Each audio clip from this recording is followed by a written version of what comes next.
My name is Charlotte DeMott. I'm at Colorado State University, and I, along with Aneesh Subramanian, who's on the call, was a co-chair of the meeting, the Needs and Prospects for Advancing Tropical Pacific Observations of the Ocean and Atmosphere, shorthand Tropical Pacific Observing Needs workshop. This was held virtually in May of 2021.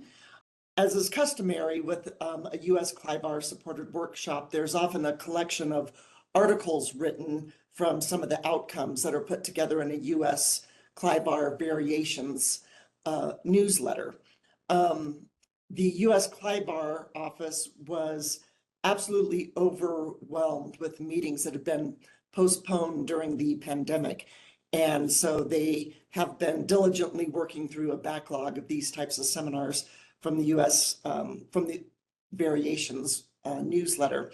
And as I said during part one of this webinar series, one of the advantages of waiting a couple of years between the meeting and hosting this webinar is we can see the progress that's been made on some of the recommendations for the workshop. So we have a little bit of the benefit of hindsight here. Without much further ado, I would like to introduce the first of our speakers. We'll be hearing from both Antonietta Capotondi and Scott Powell today. So Antonietta is a physical oceanographer with NOAA's Atmosphere, Ocean Processes and Predictability Division in Boulder, Colorado. She studies the influence of large-scale ocean circulation on climate variability and change using both observations and models, with a particular focus on ENSO. She is the co-chair of the CLIVAR Pacific Region Panel and the Joint Pisces CLIVAR Working Group on Climate and Ecosystem Predictability. And today she will be discussing tropical Pacific observing needs for Earth system prediction. So go ahead, Antonietta. Yeah, so thank you so much, Charlotte, for the invitation and the introduction, and thank you everybody for being here. So this presentation will be on the tropical Pacific observing needs for Earth system prediction. This was actually a paper that was prepared for the variations issue by several years ago and was led by Arun Kumar and also involved Magdalena Alonso Balmaceda and Terence O'Kane. But Arun, meanwhile, he retired, and so I was invited to give this presentation. And so I'll try to touch on the aspects that we had covered in the paper, but since, as Charlotte said, I'm really like someone, an ENSO person, and so I think that will be kind of a focus also for the illustrative purposes in this presentation. So next, please. So an Earth system prediction, of course, are based on Earth system models. So a model is initialized and then it's run forward to make compute the state of the system at a later time. So this is the forecast, and all these steps really require observations. First of all, we need observations to develop the models and also to improve the models. And clearly verifying how models are behaving. We need observation to initialize the models, and then we need observation to verify the forecast. So observations are essential, and we can actually divide them into types: the sustained observations, which are particularly needed for the model initialization, especially which oftentimes is done through data simulation, and then for verifications. However, to improve the models, we also need process study, which are important to really better understand relevant local processes like diurnal cycle, barrier layers, ocean upwelling, and improve the way they are represented in the model. Sometimes model deficiencies are really related to the inability to represent these processes. Of course, the type of observation, the spatial and temporal requirement depend on the prediction timescale. Next, please. Okay, so so the predictions involve a broad range of both spatial and temporal scales. So we can go all the way from hours with the length scale, below 100 kilometers, and then days with synoptic waves, and then phenomena like the MJO, they cover like weeks and maybe 1,000-kilometer length scales. Then we go to ENSO, that so we are talking about months, and also basin-wide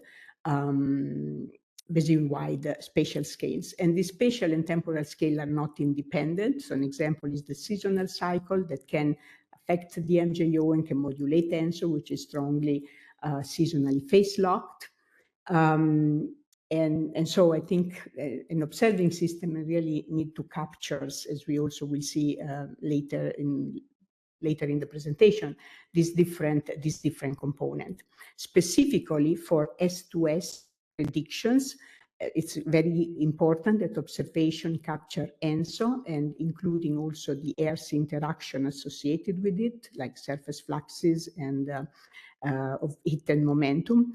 And at decadal timescales, which is we need to capture, usually what is needed is to detect the phase transition of large-scale modes of variability.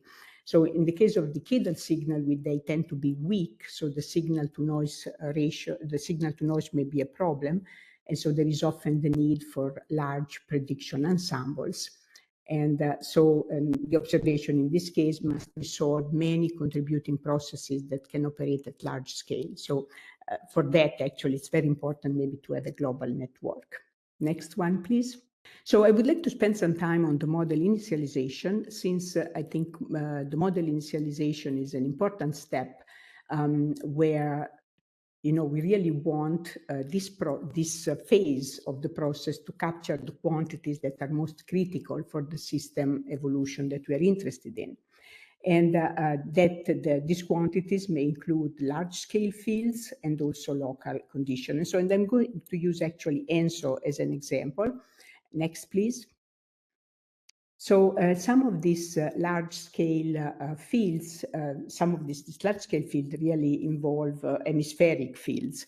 So in the early, which are also known as precursors, in the early 2000s, then Bynum introduced the concept of the seasonal footprinting mechanism, showing how variability in the atmospheric variability in the northern hemisphere could actually affect or trigger the development of ENSO. So what we're seeing here in the top panel is a composite of sea surface temperature anomalies during ENSO events as detected through one of the ENSO indices during winter and spring.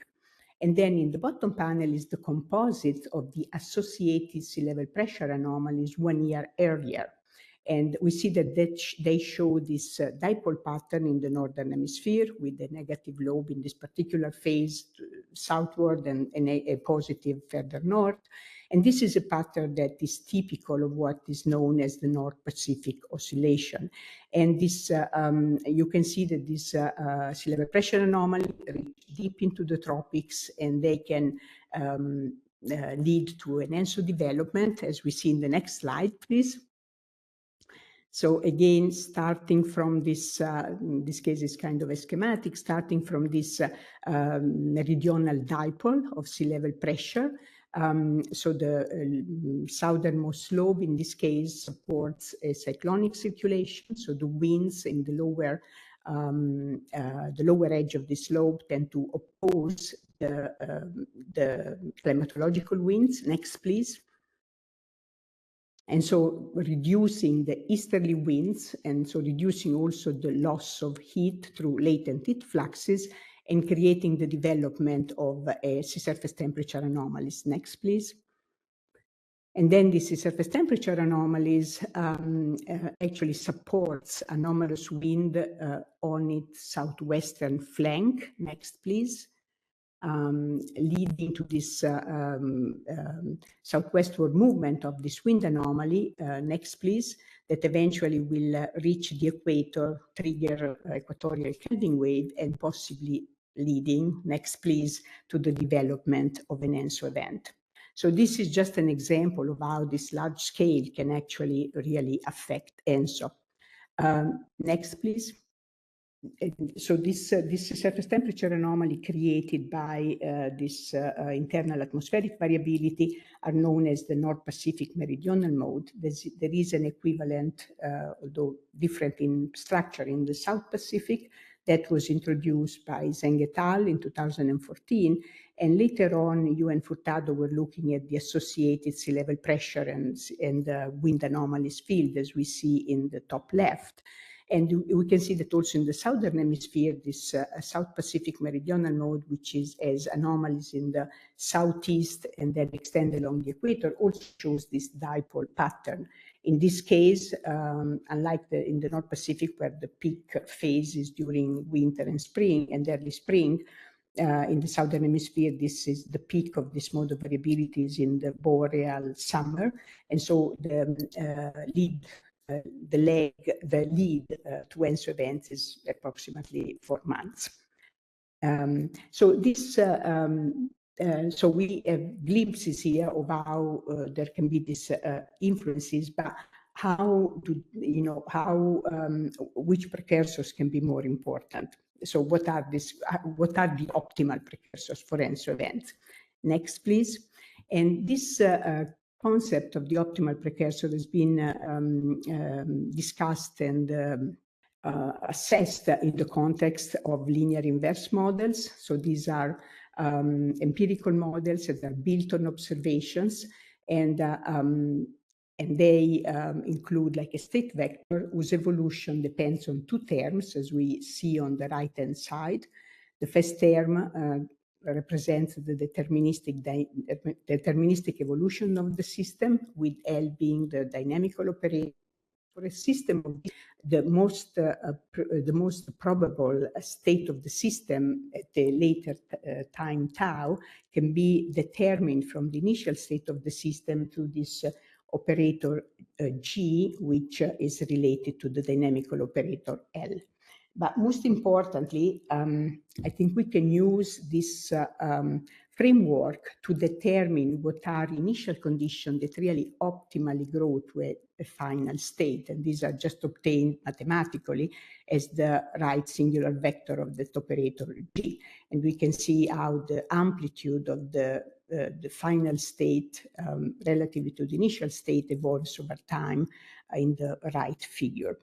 If we go to the next slides, we can actually see an example of this, an application of this process. Here we are using to describe the system in terms of sea surface temperature and sea surface height. And here in this figure, the shading is for sea surface temperature, the contours are for sea surface height. And in the top, we see the initial state, the optimal initial conditions, which is a signature of this North Pacific and South Pacific meridional modes that we have seen before. You also see sea surface height we are including because it's an indicator of upper ocean heat content and also is sort of dynamically equivalent to thermocline depth. And we see that positive anomaly of sea surface height in the equatorial Pacific are an indication of enhanced heat content. And then after 6 months, so in the final state, we see a canonical ENSO event with sea surface temperature anomaly in the central and eastern Pacific, and sea surface height anomaly that show this dipole pattern with shallower thermocline in the west and deeper thermocline in the east, showing a flatter thermocline. If we now look at the time series associated with these 2 patterns, we see that the blue line, which is associated with the initial conditions, lead the black line, the final condition, with a pretty large correlation around 0.8. So this really means that the initial condition is a good predictor of the final condition, and a state of the system that has a large projection of those patterns at time t equals 0 can actually is likely to evolve into that final state. So these are what are often referred to as forecast of opportunities. Next one, please. And then just very briefly, if we also look at the associated atmospheric fields, we see that the initial condition is associated with just using linear regressions. We see that the initial condition is associated with sea level pressure anomalies in shading that have this dipole pattern both in the northern hemisphere and in the southern hemisphere, so the North Pacific and the South Pacific oscillation, while in the fully developed tensor events, we actually see the southern oscillation along the equator, but also this deeper and southeast displaced Aleutian low in the northern hemisphere. Next one, please.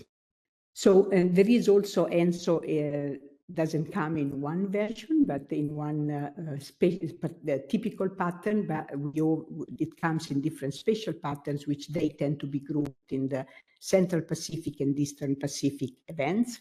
And in this case, I think this classification, so the way, for this analysis, the way I had constructed them was by using by determining this EP and CP as a linear combination of the two leading EOFs. So as shown by Beaumont et al. In 2014, one can also find optimal precursor for these two different types. Next, please. Just in following a procedure similar to what we have done before. And what we find is that for Eastern, so first of all, it's important to be able to predict these differences in ENSO events, because differences in spatial pattern can also affect the remote impacts. So for Eastern Pacific events, we see that there are the signature of both the North Pacific meridional mode and the Eastern Pacific meridional mode, although the North Pacific meridional mode in the northern subtropics, the anomaly are not that developed. But the most important part is this strong SSH anomaly along the equator that tend to indicate a very high level of heat content. In the case of the CP events, on the other hand, we do have, again, these subtropical anomalies that are typical of these precursors, but also in terms of heat content, we see positive anomaly in the west, but negative anomaly in the east. So in this case, actually, we have enhanced tilt of the thermocline, which in fact has been identified by some studies an important critical factor in the initial condition that can determine how the system will evolve. Next, please. And in fact, in this system, we can very easily check that by, so starting from the condition for the EP events, if in the initial state we replace the SSH with that typical of Central Pacific event, we find that in the final state, in the top right, we see that the anomaly tend to be displaced further west. And conversely, next please, if we do the same thing for Central Pacific events, but use now the initial condition of the heat content typical of Eastern Pacific event, we have anomalies that tend to move further toward the east. So this initial background condition, including equatorial heat content and zonal slope of the thermocline, influence the type of ENSO that will develop. And so they are very important to be captured in the initial conditions. And this is supported, the fact is supported by observations. Next, please. This is a figure that we have in the paper. So we had the ENSO regime change in the early 2000. So after 2000, we had a larger number of Central Pacific El Nino events, as shown by these composites for 1980-99 on the top and for 2000-2010 on the bottom. And if one look at the difference in the mean conditions for these two epochs, one finds that indeed in the second epoch, the temperature was a little cooler in the east, but also that the thermocline was shallower relatively to the west. So there was an enhancement of the zonal slope of the thermocline. Okay, next, please. Okay, so I think with this simple exercise using this linear inverse modeling approach, we have seen the key role of the sea surface temperature, but also the upper ocean heat content. Now, for a statistical model like the LIM, some of the variables that can be important, this is a very low order system, some of the variables that may be important, they may be implicitly included in the other variables that are considered. However, for a dynamical system, these other variables that are important need to be explicitly included in the initial condition. And one quantity that is essential are the winds. So winds are extremely important because they mediate, as we have seen, the influence of the extratropical precursors and many of the processes that are key to ENSO development. But the question is which winds are most important and at what time scales? Next, please. Hey, Antonietta, you have a couple more minutes, just to let you know. Okay, so then I think I just wanted to show this is an analysis where we use this this data set, which is the cross-calibrated multi-platform, which was extremely helpful to look at the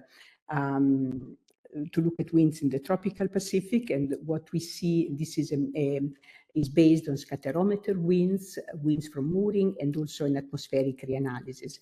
So these the time series that we see on the left are taken along the equator in the west, in the central, and then in the east. So we see this low frequency modulation by ENSO, but there is also this higher frequency variability, which is often referred to as westerly wind events, westerly wind bursts, although the bursts themselves are just pulses, and so they have a broad spectrum and not just being subseasonal. So, but all these variations need to be captured, even if the development of ENSO is mainly associated with the low frequency. I think the state dependence of this noisy component, I think, needs to be captured.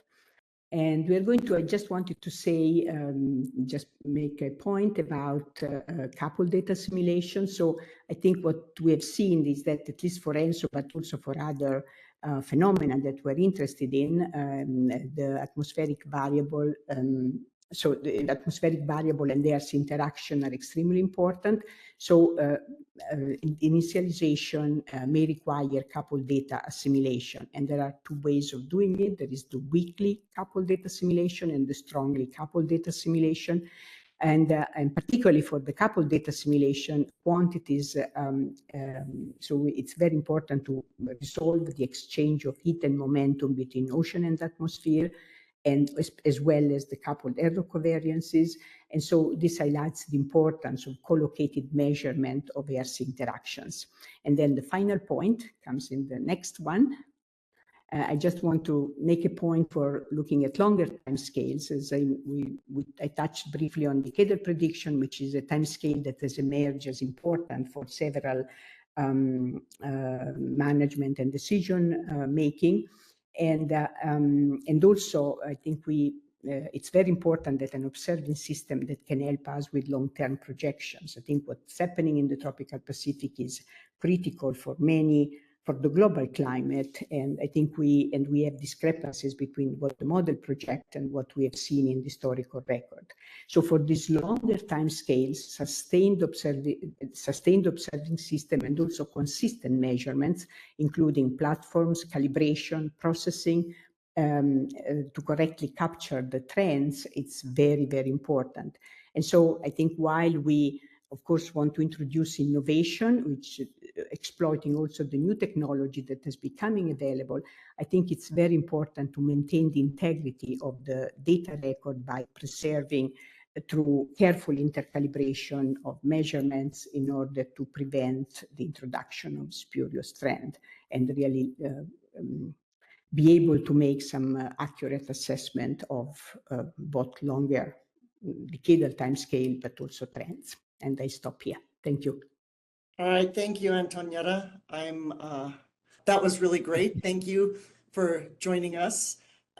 We have 1 or 2 minutes for a question for Antonietta. Yeah, this is great. You didn't have much time to touch on the coupled data assimilation, but I appreciated the background with the linear inverse model for being a tool to sort of identify the value of things, for example, the ocean heat content that bring to forecast skill. So I think that's a very useful framework for both demonstrating the need for observations and in maybe finer detail, identifying regions where those observations are needed. So, Mhm.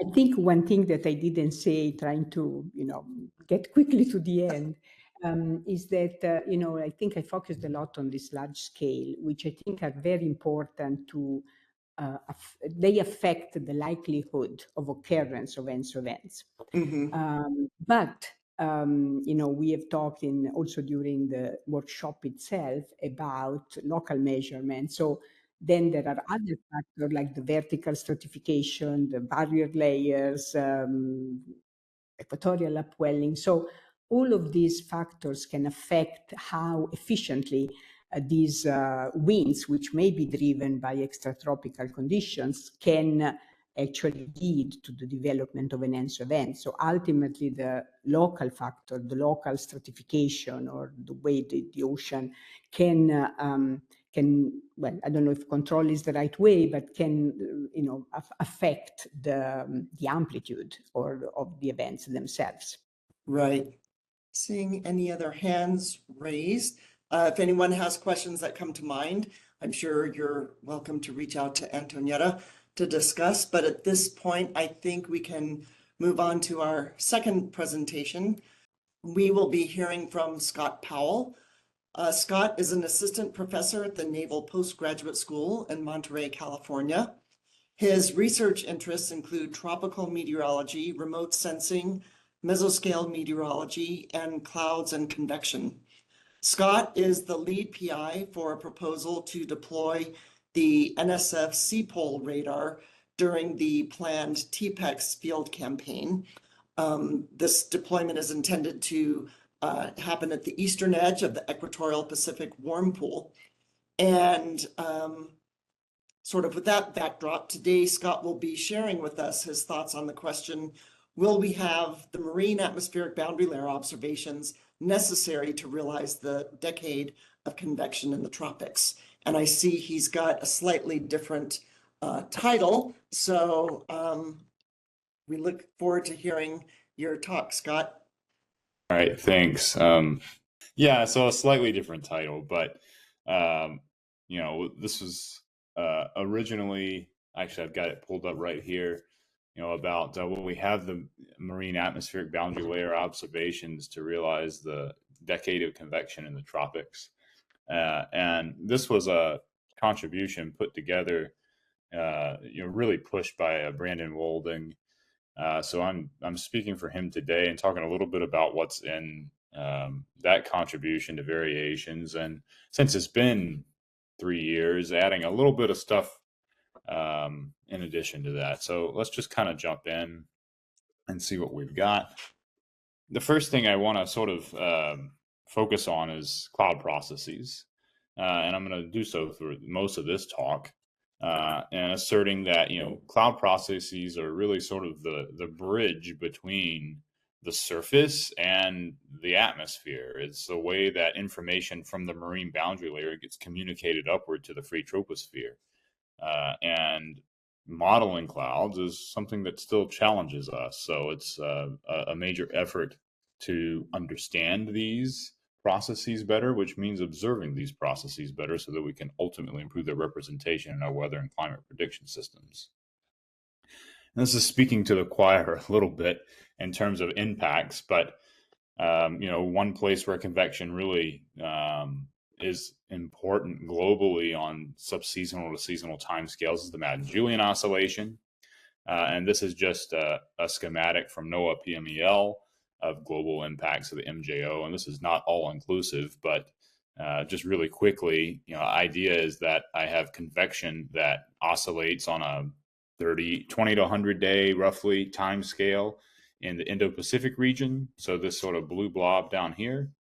And as part of the circulation response to the latent heat that's released, mainly condensation, as you have the ascent in millions of clouds, you get this part of the response is this off-equatorial inertial response, basically a Rossby wave train.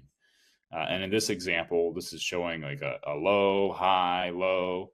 And in that case, if you get flow cyclonically around the low, you'd have onshore flow, which would give you enhanced atmospheric river activity along the West Coast. You can imagine if you had the opposite response to this, maybe very suppressed conditions over the Indian Ocean and more enhanced over the West Pacific. Maybe you get a high here, and instead there'd be offshore flow that could support Santa Ana wind events, wildfire conditions.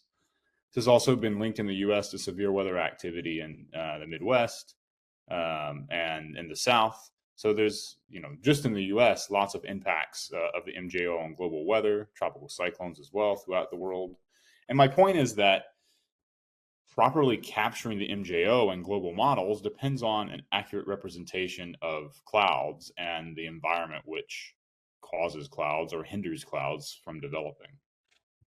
Same story with INSO. This is another plot from NOAA right here, and this is just global impacts during the cool phase of INSO, just showing global impacts in temperature and precipitation. And again, similar story, you get convection, which is anomalously forming in the East Pacific, and that causes a change in this off-equatorial Rossby wave pattern. There's been plenty of papers that have documented that. That changes, global weather patterns. And again, all this depends on, in a numerical weather prediction model, on getting, well, I wouldn't say it all depends on the atmosphere, but a big part of it depends on getting clouds right in the model. Of course, that depends on other things too, which we'll talk about a little bit. So another assertion, I guess we'll just take this as a fact, really, most tropical cumuliform clouds are rooted in the marine atmospheric boundary layer. So most tropical cumuliform clouds over the ocean, there's more ocean than land. And these cumulonimbus clouds, the ones that, grow upward and expand into these, large precipitating systems, they're all rooted in the lowest few hundred meters of the atmosphere. So what's going on close to the surface is going to be really key for determining what ends up happening with convection. And this is a schematic that James Rupert at University of Oklahoma put together for proposals that we put together to support the hopefully upcoming TPEX campaign. And there's a lot going on here, but I want you to think of this in terms of the convective life cycle.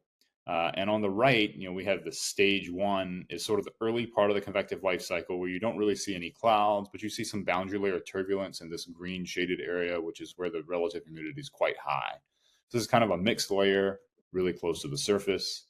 You can move to stage two, where you have some shallow convection, some turbulence is deepening, maybe the marine boundary layer depth is getting deeper. As you move into stage three, you start seeing precipitation, cold pools develop, they propagate out away from the convection. You start getting these, cold rain lenses, these freshwater lenses on the surface. Should have mentioned the, diurnal warm layers on the surface when you don't have precipitation, lots of convection. And then finally, stage four, where we have really convection is blossoming. It's able to go to the tropopause and spread out, forming these large stratiform regions, these anvil regions. You start setting up mesoscale circulations, even large-scale circulations, such as this westerly wind burst, which we think of as happening in like an Madden-Julian oscillation on the backside of the convective envelope. So these can affect large-scale circulations more effectively. But they also impact the ocean surface. So these rain lenses, provide, cool, fresh water at the very, top of the surface and aggregated over, lots of clouds over a large region. This can, freshen especially the Western Pacific, where you get, lots of rainfall where the SSTs are already warm. And that can change things like the salinity gradient across the equator along the Pacific, which can influence these, fresh jets moving from the west to the east across the Pacific. All this is to say is that the impact of convection on the ocean can change the ocean properties, which then in turn impacts where convection can form later on. And nailing down where convection forms and, what things like its, vertical mass, momentum, moisture transport do is all important for not just local tropical forecasting, but also outside of the globe due to the, sort of teleconnection effects we saw in the previous slides. So getting into some of the slides, this is Brandon's work really, and so I'm going to do my best to not be ignorant and speak to this correctly. But this is one of the figures that's in our contribution to variations, and what you're seeing here is kind of that cycle of convection that I was talking about, but visualized in a kind of a really nice, elegant way, I think. Where we're looking at a measure of humidity in the atmosphere, column saturation fraction on the x-axis, I'm going to point on the top left plot, and precipitation rate, which can be derived from satellite observations, the TRIM GPM programs on the y-axis.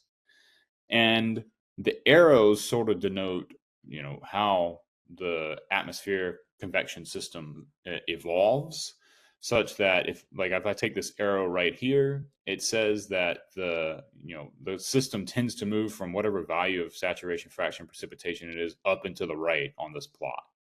So it kind of, dry saturation values, you see a lot of arrows pointing to the right, means it tends to get moister. And over here, you see arrows which are pointing down, which tends to mean when it gets really moist, the precipitation starts to decrease, which makes sense because we know that deep convection stabilizes the atmosphere. And then the shading just tells you kind of the tendency of moisture. So, the brighter the reds, the more tendency that moistening is going to happen in the future, and blues mean cooling. And what's shown here are 3 different reanalyses, ERA 5, ERA interim, JRA, and not to get into the reasons for the differences, but I'm not sure we totally understand them, but they're different. You have a very kind of strong looking cycle here in ERA interim compared to ERA 5. JRA doesn't seem to have a lot going on at high column saturation fraction. So there's variability even within the reanalyses. And when we move to a climate model like CESM2, the cycle is completely just wrong. At least that's what this figure looks like here. We have up at high precipitation rates. The model has drying. These arrows are going in the opposite direction to what we see in reanalysis plus OBS. And everything seems to kind of be converging to this, one state around, maybe 70% column saturation fraction and 10 to 20 millimeters per day of moisture. So there's obviously issues in climate prediction systems with this as well, which don't have the benefit of ingesting observations like our reanalysis does. If we take a closer look at just ERA 5, we can look at vertical structures of humidity and temperature. And the x-axis here is, kind of phase, which is derived from that previous cyclical structure that we looked at in the previous slide, where the 0 phase is basically where you're getting like a lot of precipitation, and the blue is when you're in fairly suppressed conditions. And so when we consider how humidity varies as a function of convective phase or convective cycle, which can take on a variety of different time scales, you see this sort of moistening during this period, going from blue to red, and then drying, going from red to blue, and then back around again. Reanalysis at first glance tends to do an okay job at this, but actually if you look at the shading of the red, it's a little bit different. When you take the difference between the two, you actually see how the reanalysis kind of misses the specific humidity to magnitudes of like up to 0.5 gram per kilogram, which is a pretty big deal in the tropics. And same thing with temperature. I've overlaid the humidity. Brandon overlaid the humidity anomalies on the temperature, and you can see how you get these positive humidity anomalies that are coupled with negative temperature anomalies in the lower free troposphere. That would tend to actually increase the relative humidity. And you see a bias here in the temperatures, particularly at low levels. So there are issues with temperature and humidity, particularly down here in the bottom below 800, and even stronger down below 900 millibars, which is down in the marine boundary layer. A place that we just established a few minutes ago is really important for driving all of this convection that's so important in our global forecast models.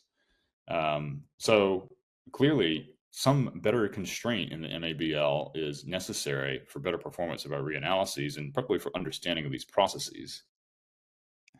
Just a kind of a peek at what we have here. This is just a plot of top heaviness ratio as a basically a seasonal cycle of this. And top heaviness just means like if you have a top heavy profile, it means that you have really deep convection. Basically, it's kind of first baroclinic structure, positive heating throughout the depth of the troposphere. That's just condensation and then freezing in these updrafts. Whereas if I have a bottom heavy profile, which is the red colors you see on here, you're basically looking at like the negative second baroclinic mode. So you have positive heating in the lower troposphere with shallow convection. So the point here is to show that like the way that convection has effects on the circulation is variable geographically. But then if we look at what sort of profiling we have of the atmospheric columns, temperature and humidity, it's actually quite sparse. in terms of sounding weather balloon stations that are present in the Indo-Pacific. Really not a whole lot going on in the East Pacific because there aren't any islands there to launch from. We have some arrays, or array of buoys, of course, but that only gives us right at the surface observation. So we're still missing stuff in the boundary layer, the vertical structure. So a couple ways that maybe you could get around this is remote sensing techniques, and particularly from space, you could get more continuous or at least higher temporal resolution for your observations. And one way that we can observe temperature and humidity structures using differential absorption LiDAR, and this is just a schematic from folks at NCAR, where you basically use water vapor and oxygen absorption bands. You have two observing bands. One's on the absorption band, one's a little bit off, and you compare the two signals coming back to figure out how much water vapor is present or what the temperature of the oxygen is. And when you do that, you can get profiles that look like this, which show some really nice detail in the water vapor and the temperature. But while we're getting nice structure in the marine boundary layer, we're only getting it at one point, right? So we're just looking straight up, and we're only going to get data where that instrument is located. Another issue is if you're thinking about putting something like this in space, right? Water vapor is going to attenuate the signal. Oxygen is going to attenuate the signal in the oxygen absorption band. So you're not able to penetrate down to the surface very easily. And I think Brandon mentioned in the variations paper that there's been some papers that suggest, based on CloudSat observations, that maybe about half of profiles might be able to get something in the marine boundary layer, but it's going to be biased toward pretty dry free tropospheres. We could also use something like differential absorption radar, which is a technology that theoretically exists but hasn't been actually developed or deployed yet. This is from a paper by Ricky Roy and colleagues when he was at JPL, and basically we're looking at different convective regimes from deep convection and gate, shallow convection and RICO, OMEX, StratoQ and vocals, and where you see the gray shading and the blue lines indicates where you could get a retrieval of humidity using this technique. But you'll notice that, very importantly, in the boundary layer beneath the cloud base, there's no observations, there's no blue lines, and that's because there's no echo for the beam to reflect off of. So you get these nice vertical profiles where there's cloud, but you're still not getting anything in the boundary layer, which is, a bit unfortunate for what we're looking at. So, that's kind of where we are in terms. I mean, there's also things like microwave occultation or GPS radio occultation, which can give you profiles of temperature and humidity, but they're also pretty limited in terms of spatial resolution and accuracy in the boundary layer. So from space, using existing technologies is actually quite a challenge to get some of these variables that reanalyses in our models are not representing very well. So as I was digging into this, it's like, okay, it's a little frustrating, but it's sort of the state of where we're at right now until somebody smarter than I engineers something that can probe this from space. But we do have the ability to observe some of these processes from the ground. And if we think about the schematic I showed earlier about the 4-stage life cycle of convection, turbulence in clouds is very important. Turbulence in shallow cloud convection is very important in the early part of the convective life cycle. And we can observe that very well. But, we have to do it from the surface, and we have to do it in these, sort of big efforts, kind of like TPEX, which I'll, mention a little bit right here at the end of the talk. So I'm just going to show, satellite image here from the West Pacific, just to show how much, activity is going on here. And I'm going to zoom in on this red box. Some of you may have seen this in some of my talks before, and I'll animate this just to show the complexity of all the different cloud processes that are going on. And we can see some high cirrus clouds moving in one direction. We can see, like in here, some shallow cumulus clouds moving in a different direction. And I want to superimpose a grid on here, which you could think of as a grid of like a typical climate model or something like that, or even a coarse weather prediction model like NavGem. And basically, if I were to take like one box, pick your favorite box, I'm just going to highlight one up here. There's lots of processes that are happening at the subgrid scale that are, not necessarily represented by the model's native resolution. And so we use parameterizations to try to make up for this, but the parameterizations have really weird assumptions about what's happening at the cloud level in terms of dynamics. So we can make a lot of headway, possibly, even if we're not even characterizing the boundary layer all that well. Perhaps we can fix some of the problem by characterizing one of the things that impacts the boundary layer thermodynamic structure, which are clouds. If we get dynamic processes right, maybe some of the thermodynamic processes will, fix themselves. So we know temperature sensitive to convection sensitive to moisture. We saw that from Brandon's plots. You only get precipitation that's really heavy at the high column saturation fractions.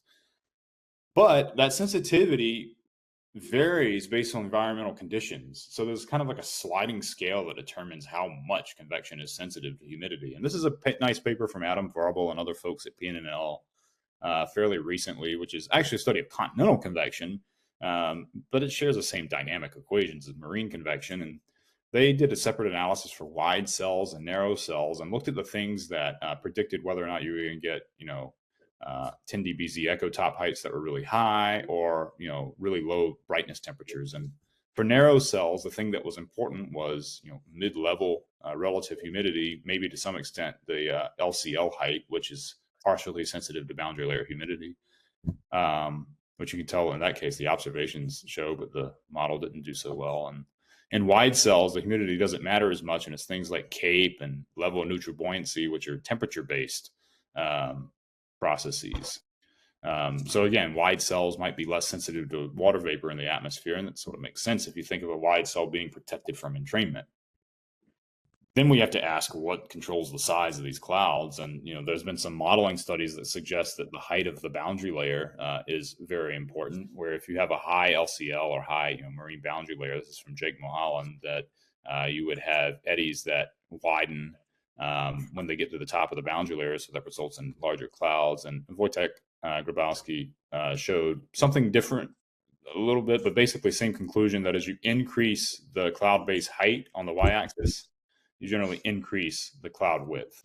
Now that's from model, that's from LES, where we're using 100-meter resolution or better, 100-meter grid spacing or better to evaluate these clouds. And so that's useful for small scale processes, but we still need to validate the model with observations, because even LES has parameterizations, just not cloud parameterizations, parameterizing subgrid scale turbulence, for example, in surface processes.